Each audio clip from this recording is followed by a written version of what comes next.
Hola chicos, ¿cómo están? Buenos días, buenas tardes, como siempre, según la hora en la que estén haciendo esta tarea. Hoy vamos a repasar un poquito rápido lo que vimos la clase pasada y nos vamos a dedicar a pensar cómo es que la Tierra llegó a tener su forma actual. Antes de empezar con eso, vamos a recordar que la Tierra está formada por una capa rocosa externa. ¿Se acuerdan que lo habíamos visto la clase pasada? Que es muy fina, que es muy delgada.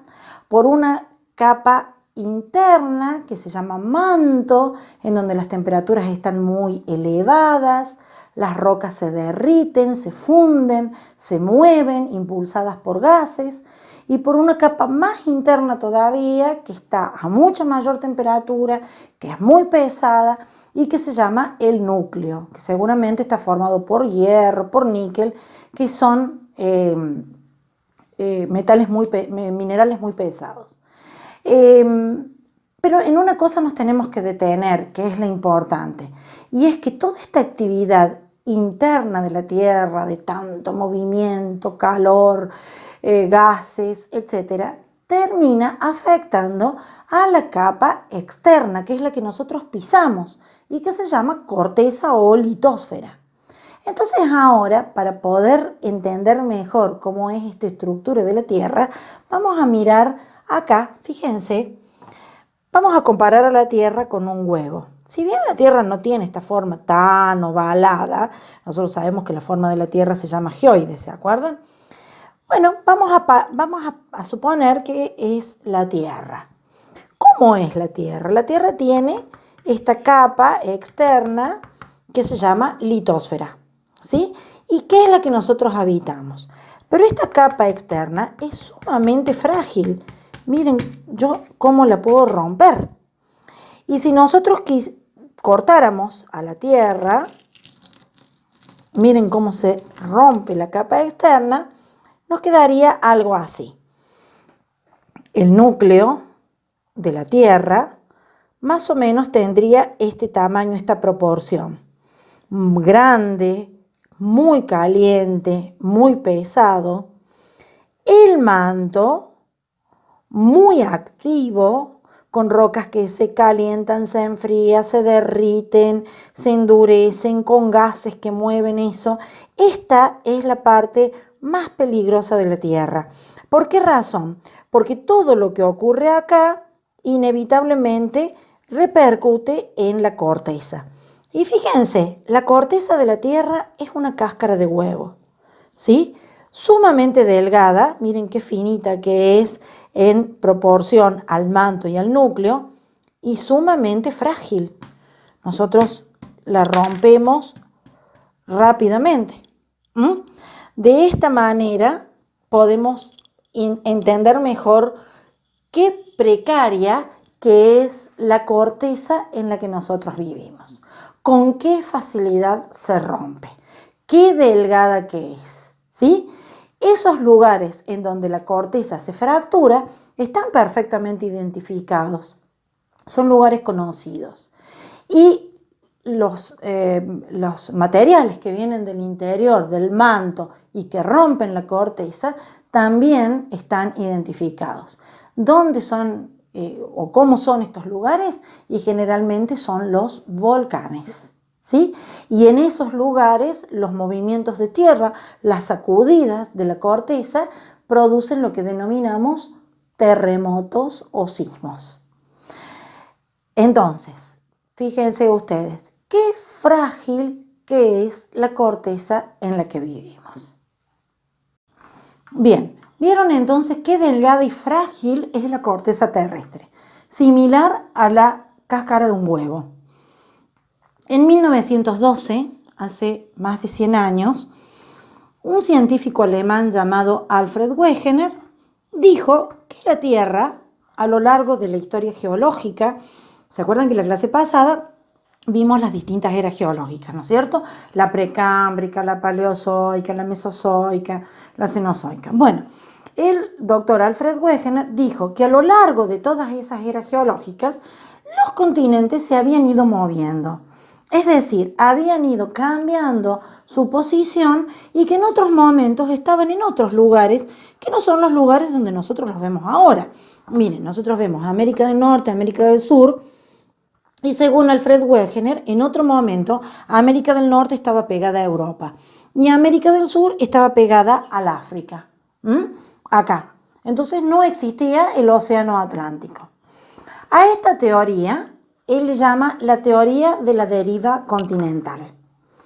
Y en su momento generó tanto revuelo en el mundo científico que nadie le creyó.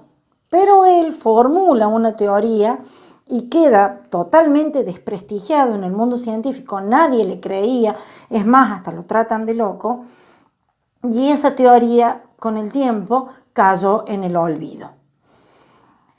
¿Qué dice la teoría de Alfred Wegener? Alfred Wegener dice que en la era precámbrica existía un solo continente gigante, grande, que estaba ubicado más o menos donde hoy está África, y él le pone por nombre Pangea. ¿Sí? En esta época aparece la vida aparece en el mar, pero coloniza los continentes, los primeros vegetales, los primeros anfibios, colonizan Pangea, y ese continente estaba rodeado por un solo océano gigante al que él le pone por nombre Pantalasa. Alfred Wegener dice que a fines de la era precámbrica, mediados de la era paleozoica o primaria, Pangea se fragmenta, se divide en medio, se forman dos continentes. Uno que queda un poquito más al norte y él le pone por nombre Laurasia. Y el otro que queda más al sur y le pone por nombre Gondwana. En el medio de los dos continentes se forma un nuevo mar y él le pone por nombre Mar de Tetis. Ahora, ni Laurasia ni Gondwana se quedan quietos, sino que comienzan a moverse y a fracturarse. Y se fracturan y se forman bloques de continentes que empiezan a moverse y a desplazarse. Por ejemplo, de la Eurasia se desprende una parte que se va hacia el oeste y que va a formar a América del Norte. Otra parte va a formar a Europa y otra parte de la Eurasia va a formar todo el norte de Asia. Europa y el norte de Asia quedan pegadas, pero se separa América y se aleja. Gondwana también se fractura. ¿En qué se fractura? Se separa América del Sur de África. África se queda en su lugar y América del Sur se aleja. Se separa la península de Arabia, ¿sí? Que se separa de África y se pega al sur de Asia. También se separa de África y se pega al Asia la península de la India. Y se separan y se alejan mucho Australia y la Antártida. Entre todas estas estructuras se empiezan a formar nuevos mares u océanos. Por ejemplo, entre África, Arabia, la India y Australia se forma un océano nuevo que es el Océano Índico. Y entre África y América del Sur se forma el gigantesco Océano Atlántico. Cuando Alfred Wegener propone todo esto, realmente lo trataron de loco, ¿sí? Y él aporta algunas pruebas como para tratar de explicar y de comprobar esta teoría, pero no sirven de nada. ¿Qué pruebas son? Las pruebas geográficas, las pruebas geológicas y las pruebas paleontológicas. ¿Qué dicen las pruebas geográficas que él propone? Él dice que si recortáramos con una tijera todos los continentes y los volvemos a unir como si fueran un rompecabezas, se vuelve a formar Pangea. Las pruebas geológicas dicen que hay rocas que son exactamente iguales y están separadas por un océano. Es decir, se han formado y luego se han separado. Por ejemplo, fíjense aquí.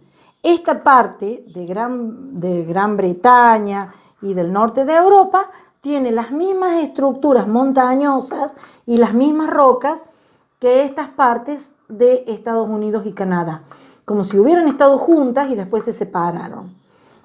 Y esta parte de África del Sur coincide exactamente con rocas formadas que se encuentran en esta parte de América del Sur, como si hubieran estado unidas y después se separaron.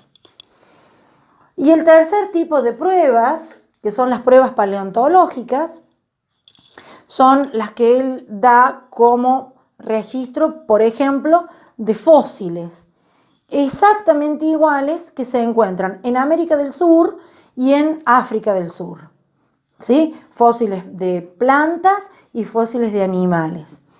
Y ciertos fósiles de plantas tropicales que él encuentra en la Antártida, como si la Antártida en algún momento hubiera estado mucho más al norte y hubiera tenido un clima cálido. Les repito, ninguna de estas pruebas es contundente, ¿sí? Porque si bien son reales y existen, no explican de qué manera se movieron los continentes. Uno puede pensar, y tienen rueditas, y un gigante lo fue empujando con las ruedas.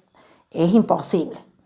Entonces, Alfred Wegener que cae en el descrédito, su teoría queda en el olvido y nadie más se acordó de la teoría de la deriva continental.